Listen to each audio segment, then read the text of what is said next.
Kantiibaan bulchiinsa magaalaa Finfinnee Aadde Adaanech Abeebee hojiin magaalattii fakkeenya badhaadhinaa taasisuun jiraattotaaf haala mijataa uumuu saffisaa fi qulqullinaan itti fufuu ibsanii rakkoo mana jireenyaa furuuf bulchiinsi magaalichaa filmaatawwan garaa diriirsuun hojjechaa jiraachuu himaniiru. Lammiilee humna hin qabneefis bulchiinsi magaalichaa baajata mootummaa fi tola ooltummaadhaan manneen jireenyaa ijaaree kennaa jiraachuu yaadachiisaniiru. Bu'uuruma kanaan kantiibaa Adaanech kutaa magaalaa Lidataatti kan ijaarame gamoo abbaa darbii 4 abbootii warraa 70 dabarsanii kennaniiru. Namoonni manneen jireenyaa dabarfamanii kennamaniif kunniin rakkoolee hawaasummaaf kanneen saaxilaman, jireenya gadi aanaa kanneen jiraatan, qaama miidhamtootaaf kanneen yeroo humna qaban biyyaaf oolmaa oolan ta'uu himaniiru.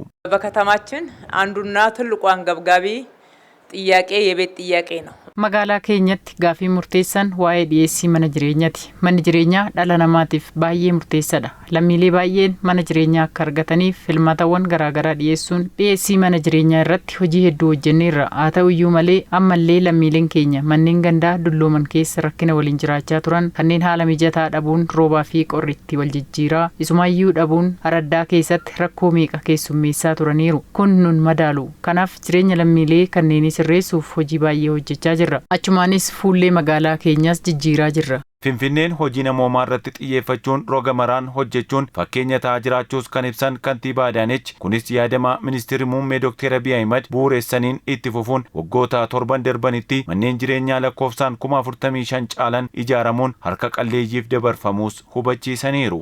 እስካሁን ድረስ በሰራነው ስራ ከ45,000 በላይ እንደዚህ አይነት ቤቶችን ሰርተን ለከተማችን ነዋሪዎች hojii hanga ammaatti hojjenneen manneen akkanaa 45,000 ol ijaarree jiraattota magaalaa keenyaa haala rakkisaa keessa turaniif kennineerra. Imimmaan haadholii akka qooru taasisneerra. Hojiin akkasii gargaarsa waaqatiin malee hin yaaddamu. Kanaaf waaqa isa nu gargaare ni galateeffanna. Manneen gandaa yoo dullooman seeran galmaa'anii jiru. Nuti garuu kanneen mooraa mana gandaa keessa pilaastika keessa jiraataniif mana kennineerra. Jiraattota magaalaa keenyaa waan ta'aniif qofa deeggaraa jirra. Hanga dandeenyutti baajata mootummaa fi tola ooltotaa itti hirmaachisuun rakkoo mana jireenyaa lammiilee harka qalleeyyii furuuf hojjechaa jirra. Kantiibaa Adaanech magaalaan Finfinnee hunda keenyaaf ni geessi jechuun waliif yaaduu fi walii keenyaaf jaalala dhugaa yoo qabaanne kanaa ol hojjechuu dandeenyas jedhaniiru. መስራት ማልማት አሁንም ወደፊትም ማልማት ነው። Ammas taanaan gara fuula duraatti misoomsuudha dachee kana akka itti gargaaramnuuf uummata nuuf kenne.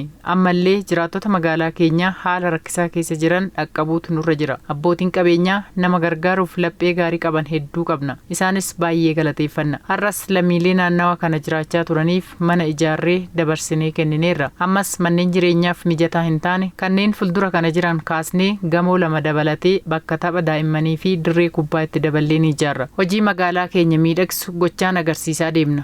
Kantiibaa Adaanech Abeebee tola ooltota qindeessuun baatii 4 keessatti hojiin kun yeroo hojjetamu manneen jireenyaa duraan turan 5 kaasuudhaan manneen jireenyaa abbootii warraa 70 fayyadamoo taasisan ijaaruun danda'amus ibsaniiru. እዚህ ቦታ ላይ የነበረው 5 ቤቶች ብቻ ነበሩ።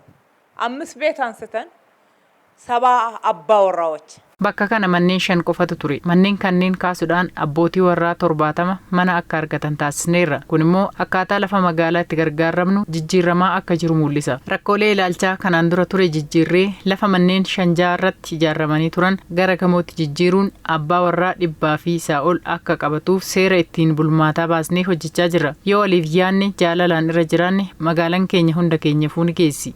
Hojiin akkasii harka maratanii taa'urraa waan qabnu haalaan fayyadamuun jireenya hawaasaa jijjiiruun akka danda'amu nutti agarsiiseera kan jedhan kantiibaa Adaanech Abeebee manneen ijaaraman qulqullina kan qaban qaama miidhamtootaaf akkaataa mijatuun ijaaramuu dabalatee meeshaalee mana keessaallee kan guuttatan ta'uu himaniiru.